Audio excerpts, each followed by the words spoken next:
how efficient buildings can help India meet decarbonization. So first of all, thank you so much, ISHRAE. Thank you so much, Samtaji, for inviting me over here. It's like a privilege here. Thank you so much. So how we can help in decarbonization? Like first, let me tell you, still I'll say like in India, like very few buildings are like green buildings, which adheres to climate resilience and green building norms. Mostly the buildings are built as per the needs, as per the requirements of the end users. So it's like a huge, like I'll say, tasks for the architects to bring awareness amongst the clients whenever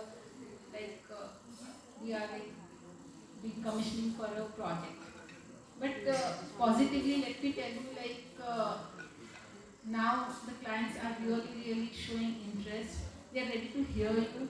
They are ready to understand like what green building is, like how much like it's going to benefit them in the long run, and like and that's why our forte where we are into like our projects, like what we call our mantra is like nature integrated designs for basics architects, and we are really proud that now we have clients like who are like ready to get into this green buildings thing, which was like a challenge, I'd say, like 8 years back. So now coming back to the question, I'd say, uh, so like whenever we design a building, like definitely there are like two types of energies we consider. Like one is like the embodied energy, and the second one is like the operational energy.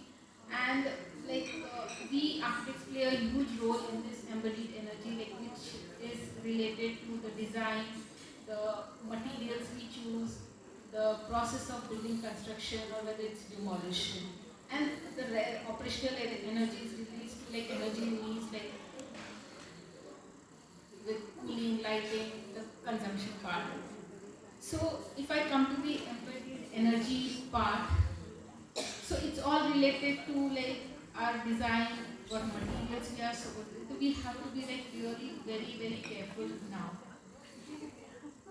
It's now very easy for us to say here, like everywhere we see these concrete jungles and all. But like, and it's really scary to understand that this cement consumption, which is like, if I say, if I have to compare between a decade like 2020 or 2030, like 300 million tons cement consumption is going to increase. But looking at it like as a, it's like very versatile, I'll say, to like, it's like very resilient considering the natural hazards we have these days. So cement concrete is like the easiest one everyone feels, but at the same time, it consumes so much water. It consumes so much heat. And even during the lifetime of concrete, it keeps on emitting a lot of heat and other Exactly. gases which we are not even evaluating right now. And all around we see, like, we are sitting here, but we can see like so many glass buildings are there around us. And considering glass like traps so much of heat, especially if the climatic conditions are not considered, and equivalently it's increasing so much of consumption. So we architects like play a huge role in this material selection, and that's how like we have to be smart enough so that like we can come to that conclusion, like how we can make get India to a net zero. Ranjuji, how do you bridge the gap between capex and OPEX in any building? Yeah. So like I have already like mentioned about like green building. Do you mention it to the client when you Yes, are yes. designing a building that though your OPEX may be a bit higher, Yeah. what is the recovery and how it's going to benefit them in OPEX? Yes. I know it's like Residential challenge. buildings, people don't bother generally that we are going to sell it out and walk out of the project. No, So but how do you address that? No, like our forte is like mostly we are into commercial projects, so like it really helps like and like though it takes time like to understand the client like its benefits and all, but nowadays that awareness is there and clients are ready to invest. That's very good to Yeah, know. so like though that initial investment they are ready to like and then substantially then the operational costs are going to definitely reduce. So it really helps that capex and opex part like bridge this design. So, I have a we take the questions after this. yeah. So, after strategy, development, architect, now let's jump on to MEP consultant. So, Sheetal, what changes are you as lead MEP consultant making in to implement decarbonization in your projects? Shruti, I already covered that in earlier questions. But here I would like to say Those something. specific things which we were ignoring initially. Hmm. Like I said, Now you are operation and giving it a maintenance. lot of importance too. Like renewable energy is there. Then your People used to say we'll install renewable after the implementation, money is coming back. And now, what is your take on it? What is the percentage of renewable energy people are looking at in your projects? so right now, of course, as per MOEF, it is mandatory, so people are going for it. 2%, so anyways, they are going for it. Are they going for more than that in any project? Few projects definitely they are going for, but that depends on client. Like when we are working with Lodas, they are right down of their target of 20 like Because of 2030. their own internal Yes, planning, they have to go for it. they are doing a lot of things and they are going for it. Okay. What is your interpretation of future of decarbonization in our country? I think it is a huge task what we have, and because we are third largest emitter of this carbon, so it's a huge task what we all have. So all architects, MEP consultant, all professionals have to come together.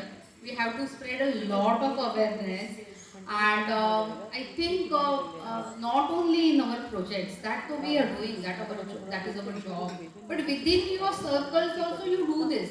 Please walk the talk. Like as a MEP consultant, if I am telling my client, okay, go for a green building, this that, your own office is green building, your green office or Yes. not? Yes. That you ask the question. My office is green My office. office is also Let me green. tell you, but please spread awareness because huge awareness is required. So within your communities, within your societies, wherever you go, you are experts in this field. Talk about it.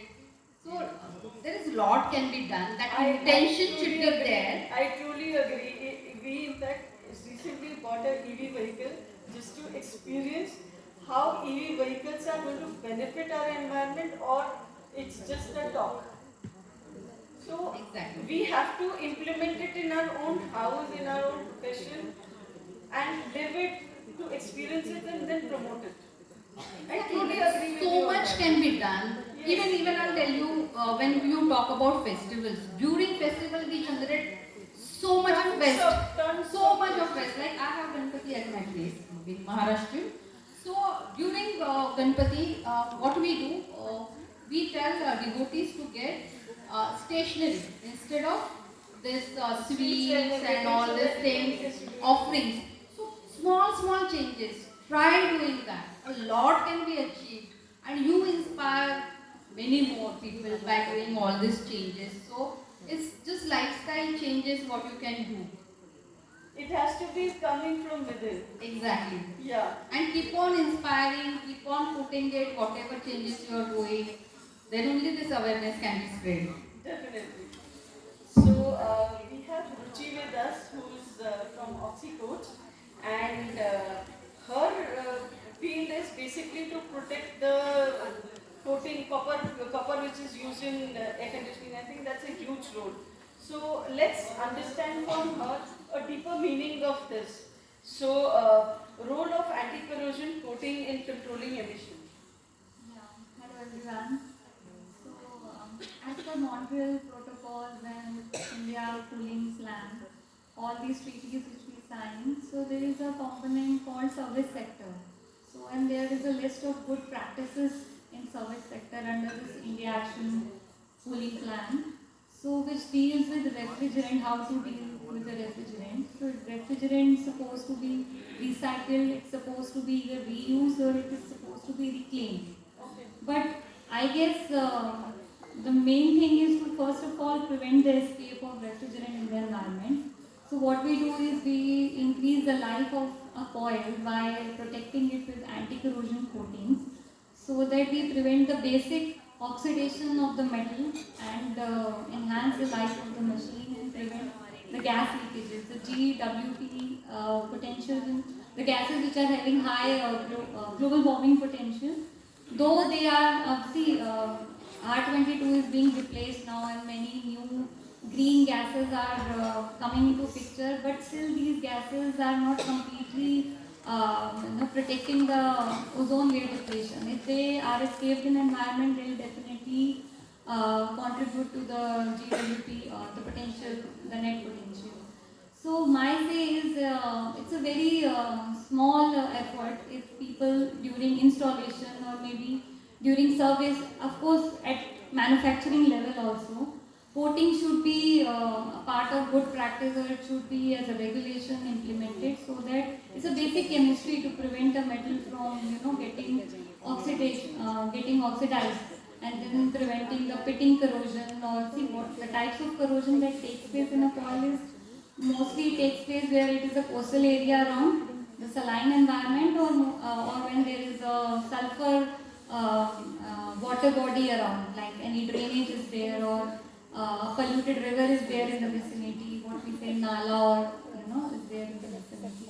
So these chlorines and sulfurs, they all prick the copper and they finally lead to corrosion and then the refrigerant leakage. So when we talk about emissions are divided into two types. The first thing is the machine is itself consuming the electricity, and electricity is produced by burning coal. So that is one contribution of air conditioner in reducing emission, and second is the refrigerant loss. So service sector is using more than manufacturing sector. This refrigerant is being more used by service sector because of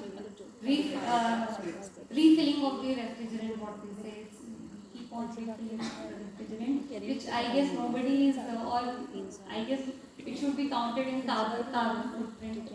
And so I would like to say that people should be aware of anti-corrosion coating and treatments like this and contribute in achieving the goals of decarbonization and lowering the GWP gases in the environment. We will now talk to our HR manager. Her questions are: what does ESG mean for human resources and people leaders? How ESG strategy and HR strategy work hand in hand? Thank you. I think it's been a very learning experience here. I get a lot of technical speaking human resources. I have so much of technical expertise with respect to decarbonization and ESG, but definitely it's been a learning event. Now, the talk of ESG has become very real in organizations and across. HR not talking the same language is not something which is acceptable now. The strategy, how we can link the strategy of the organization to the HR strategy, I think first and foremost is reviewing the purpose statement of HR. Right now, HR in organizations say that we are the best employer in the world. Right? I think that purpose statement should change to we are the best employer for the world. Right? That brings together decarbonization, sustainability, the care for environment, and ESG is not just environment, it is people, the social quotient as well. So I think that is one key element that organizations need to talk about. And even in strategy, when we say people-related strategy, decarbonization, ESG probably is not an engineering program. It is a people program, right? It's people-led. It has to be related to people. Exactly. Right, so organizations have signed up, right? They have their 2030 goal, 2050 goal. Like Shita said, are you signing up as a person, as an employee, right? Are you signing up? Actually, you are talking, you're teaching something, but are you living it? Exactly the point. So we go to office, we have a goal, and we do that check, right? Goal met. But are we internalizing the same in our day-to-day lives? Are we walking the talk? Not only at home, but at work as well. Even for HR leaders, when we create policy, how can we create policies wherein we strive to reduce the carbon footprint for us? A very broad, and I think it's really developing at the moment, is your business a business wherein your people can continue to work remotely? They don't drive to work, thus they reduce the carbon footprint. Is that a possibility? If not, what are the new ways? Evaluate the distance a person is going to travel to the destination? At the moment, we are not evaluating, but it does count in, the carbon emissions, right? Yeah, The net it zero. does. That's why I was asking, like, as HR, do you have that as a point? At the moment, no, but there are active discussions across the HR fraternity on how we can measure this. Because unless you're measuring it, you're not accountable for it. So that there are active discussions on it. Yeah, because when we were evaluating the office location, we were looking at basic requirements of an employee. That it should be near a metro, it should be near a bus stand, it should be in vicinity of certain public transports. So we're doing that. However, whenever you move to a new office, these are the things that you do look into. Right? Its proximity to the nearby metro station or a public mode of transport. We also look into where our employees are spread, where the homes are spread. What is the minimal distance or the maximum distance? So those are small touch points that we started doing, but it's a journey. We've just started. That's good. At least it's good to hear from a HR manager that they know about ESG, they know about decarbonization, and they are looking at it when they are employing people or even in continuity of relationship. So, what are the challenges your organization is facing with respect to implementing your ESG policies? So I'll talk about the people aspect, and it's not really limited to career. I think the first and foremost is the skill gap. I'll quote a LinkedIn study from 2023, wherein the ESG skill set, right, increased year on year by around 16%. Okay, that's a very good number. However, the demand for the same skill set increased by 25%. So we already had the skill gap. So yes, there is a skill gap. How we can develop the skills is a big challenge. Now the skill can be developed by buying the skill from outside, maybe younger talent, or how do you upskill your current workforce? So that's one challenge of upskilling, and the journey starts when you spread awareness, you spread programs wherein you give a lot of visibility to employees about what the organization is doing, what is required for the environment, what is decarbonization, how you can reduce the footprints for the organization by the products, by the solutions that you offer as well. Okay, so I will take it as a feedback to ISHRAE from this particular understanding that maybe they can develop a course for ESG awareness. That is very good actually. So we can talk in detail on that off the platform. So now we are open to questions. If anybody would ask, yes please. I have questions. Can somebody give her a mic?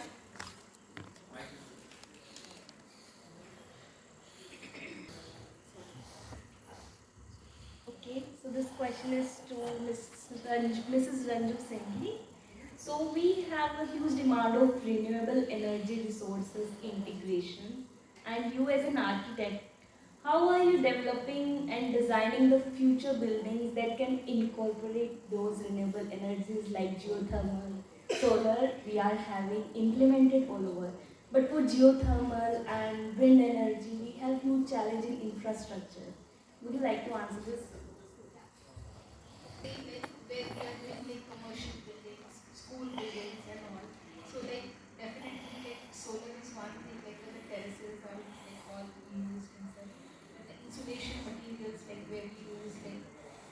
the slab wood we are using.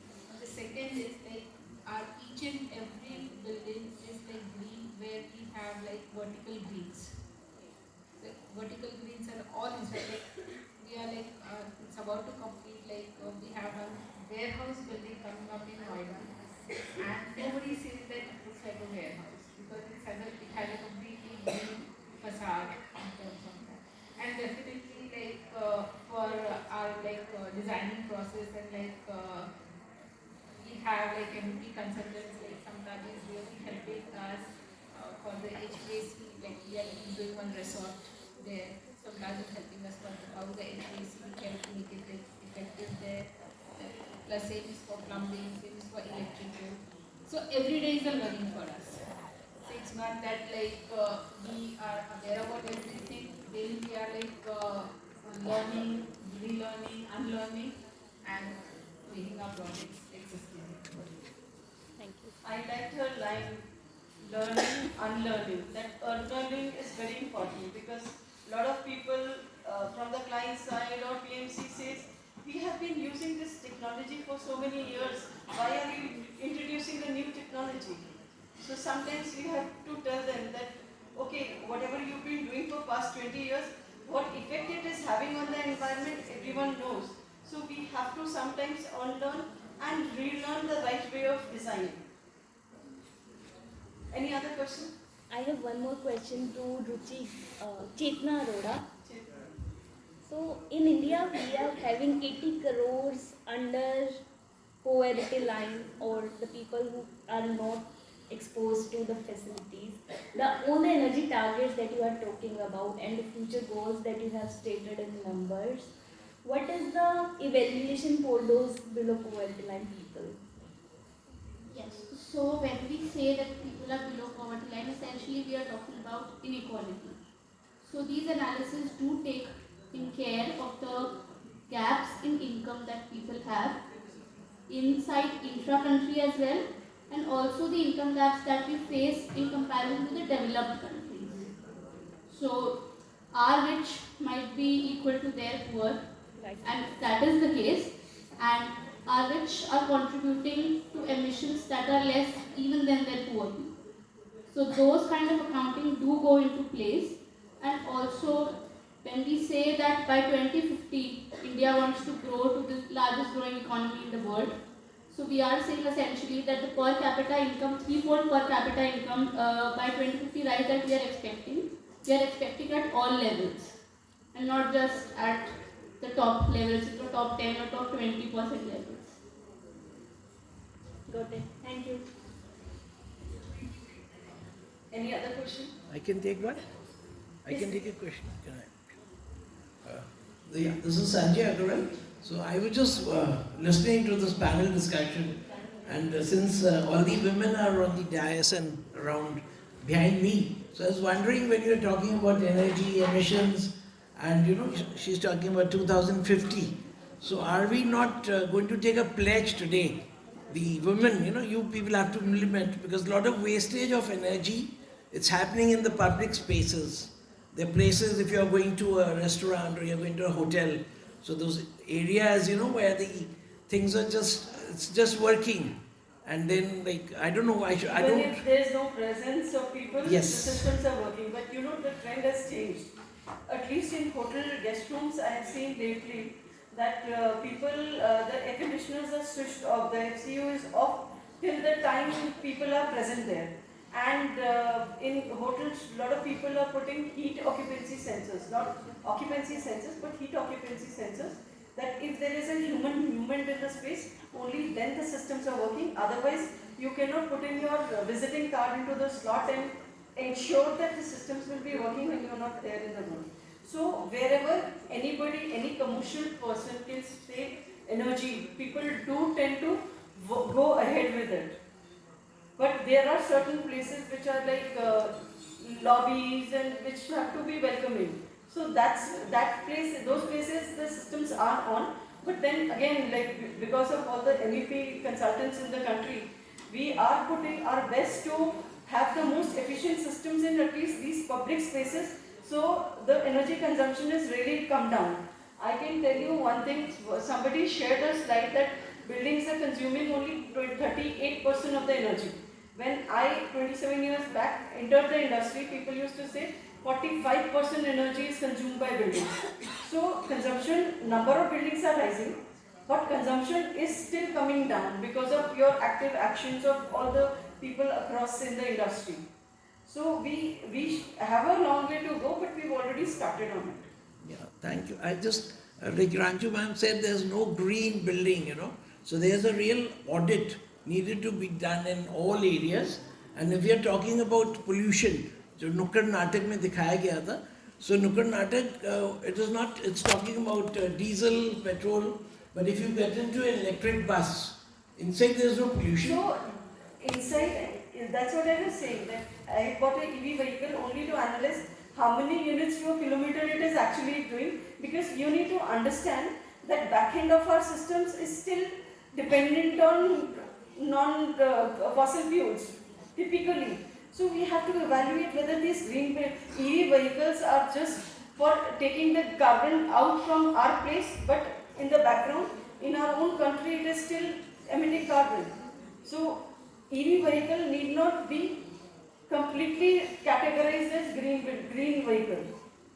Or even a CNG vehicle need not be categorized as a green vehicle, because there are certain gases which are emitted in CNG at the layer itself, and in green EV vehicles at a different location.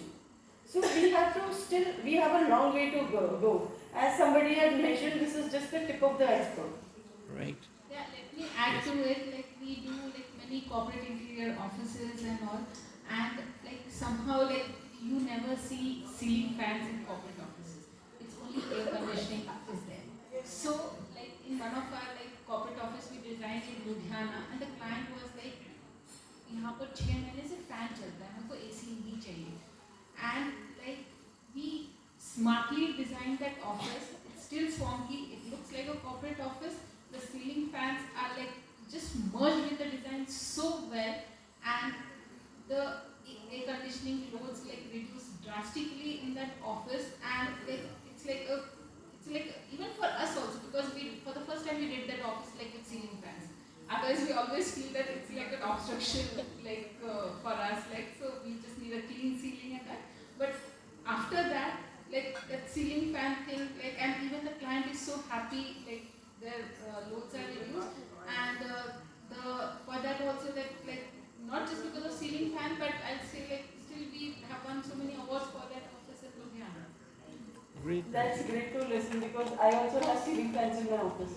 My husband was completely against it when we installed it, but after that, a lot of clients and vendors have come up to us and said that ceiling fans really look good, and it's a good lead to have ceiling fans in offices. We should not be ashamed of optimizing air conditioning. We should not say that the air conditioner has to operate on 22 or 24 degrees.